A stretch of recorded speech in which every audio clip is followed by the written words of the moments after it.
think it was planned ahead of time. I think it was all set for everybody not to be there and people be in place, whether there was a handoff or not. I think that something. Go ahead. One of my puzzles and theories is that something was done on purpose, and that they expected people to say, like with our monster, people expected him to be on time from work, just like I did, right? But often he wasn't, because he was too busy doing things next door to work. But the thing is they expected him, like I would, that day to be in by 6. So everything's trying to, and then there are other neighbors that come in at certain times, and I think there's a possibility that somebody knew all these things and knew we'd all be kind of outside at certain times of the day or waiting on certain people, and therefore we would be, quote, witnesses. You get what I'm saying? Like almost like a setup. Right. I understand that. I understand 100% that.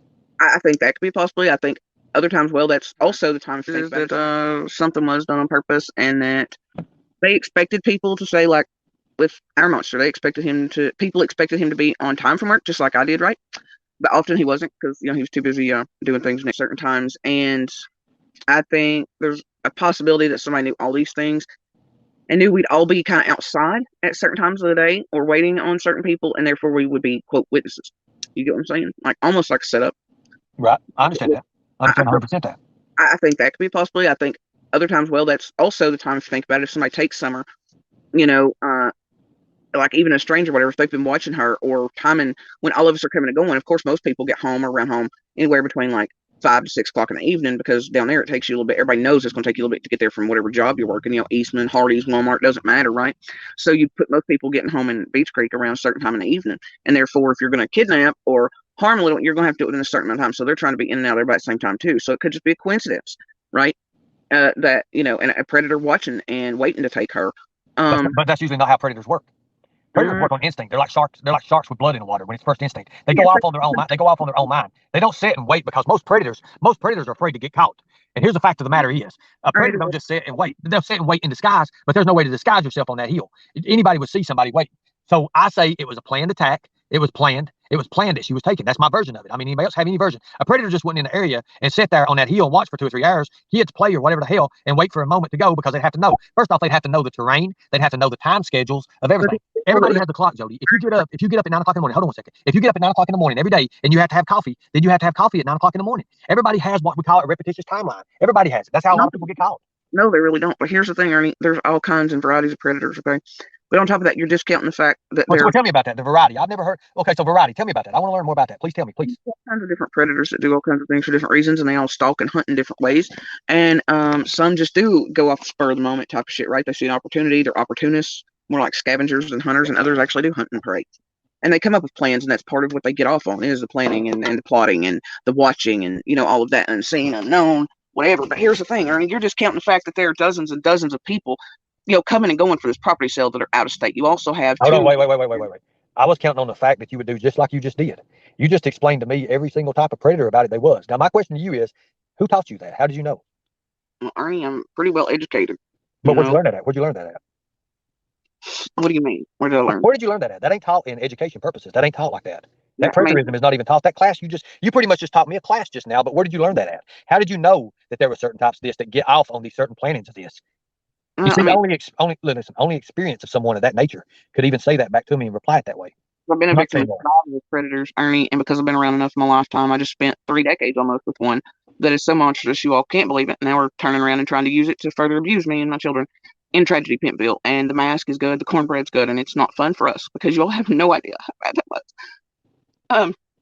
I've been around all kinds, Ernie, of monsters and predators. But on top of that, from the time I was very little, I've studied psychology for funsies, and I have educated myself beyond what school. Okay. So you educate. Okay, you educate yourself through experience and through endurance.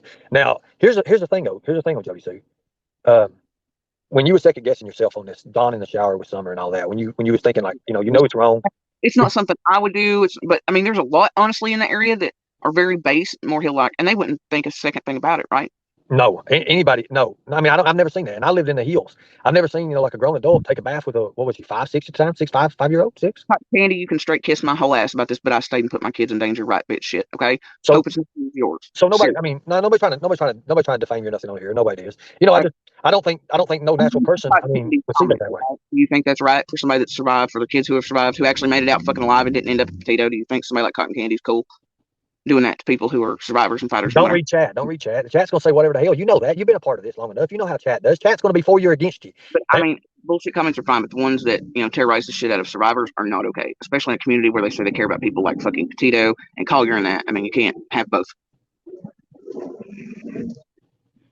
Let me ask you a question. If you had one place to think for summer would be at, what would you say? Off the top of your head, right off the bat.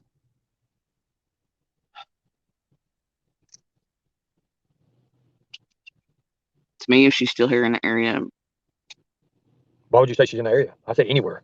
yeah, I'm saying if she's here and in the area, Okay. and it was maybe over on the 15th, I would say that she's somewhere, probably in the woods, probably in one of the less eyeballs, somewhere in the woods between Ben Hill and Bayleton. That would be my guess. But you said the woods was out of the question, though. I mean, on the property, right? On the property. Yeah, on the property. She's not on those properties. She's not inside Ben Hill. So you think somebody's done away with her? I mean, that's obviously a possibility, Ernie. And if she's alive, I don't know where she is. But why would automatically, see, for me, I can't give up hope on a child's life. I never could.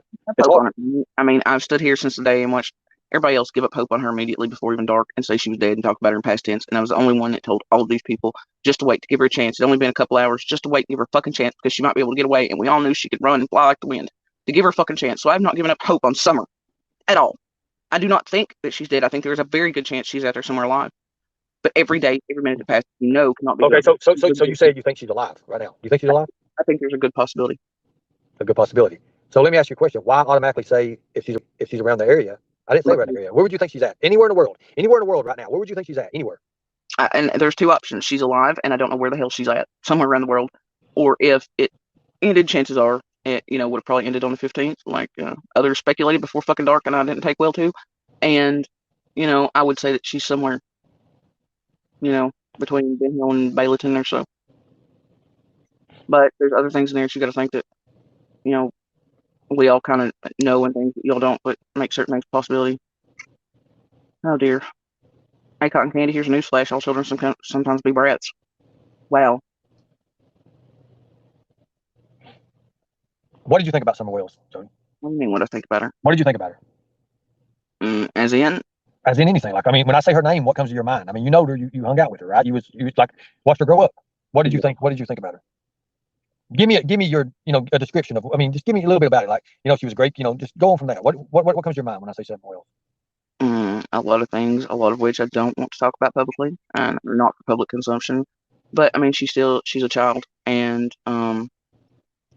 she was brave and kind of a smart ass. She would honestly look, she'd give her brothers a run for money. You'd hear him pick on her, and see him pick on her, and initially she'd start crying. She'd be like, "No, fuck this," and then she'd have all of them running from her. So we're talking about Summer. She would cuss and stuff at 5, 6. She was 5. Okay. So 6 now. Right. 6 now. Okay, 5. That's what I thought. So she could cuss. I mean, she cussed. I didn't know that. I mean, all of them did. Oh, I didn't know that. Like I said, didn't study it. Didn't know that.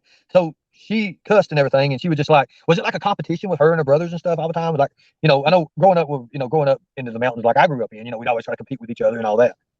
No, in a competition, there's brothers and sisters, man. They're just kids. They're siblings. They do what siblings do. There's no competition or anything. Okay. So, one thing you said, is you can't talk about it on here. Does it break you down? What, this place? No, not the place. No, not the place. You said you'd rather not say about here when I asked you about Summer. You said this is something I'd rather not talk about on here. I mean, I don't. It's like the public. They've made her this. What you thought about Summer Wells, like, and you told me, you told me a little bit about her brothers and stuff, and sisters, or her brother and everything. But you didn't say about these children. They're not any of your all's goddamn business. And all the public, they stand here and they make her some figurehead and they project on her what, and they think all of these things and they make up all of these fucking fairy tales in their own head, or they put these personality traits to a 5-year-old that belong with like 30 and 40-year-olds. I mean, she was 5 and now she's 6, and she's a child. That was home. That's her parents. Those are her siblings. That was her life.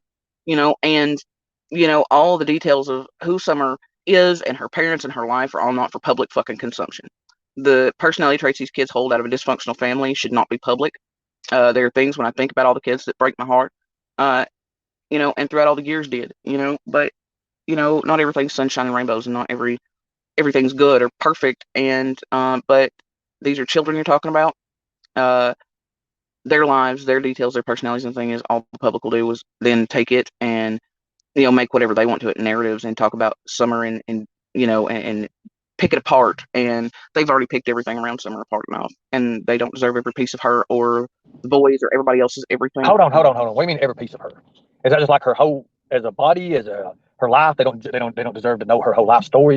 And all these salacious details instead of the things that matter the most. I mean, and everything around her. I mean, you watch them from the first moment, and it made me so sick. You'd open up Facebook and like searchers are still in there, and here you go and you tap Facebook, and the first thing that pops up are these pictures of this place, and there's a doctored of her in the back seat of the car and the milk jugs, and they added bruises and knocked out teeth and made her lips look all these ways, and it is fucking disgusting. And it's the same thing they do with any detail of Summer of her life. They just put narrative to it and push and pull. I mean, everybody quit. Everybody quit with the comment. Everybody quit with blocking everybody. Everybody has a right to say something. Let them talk. Let people talk.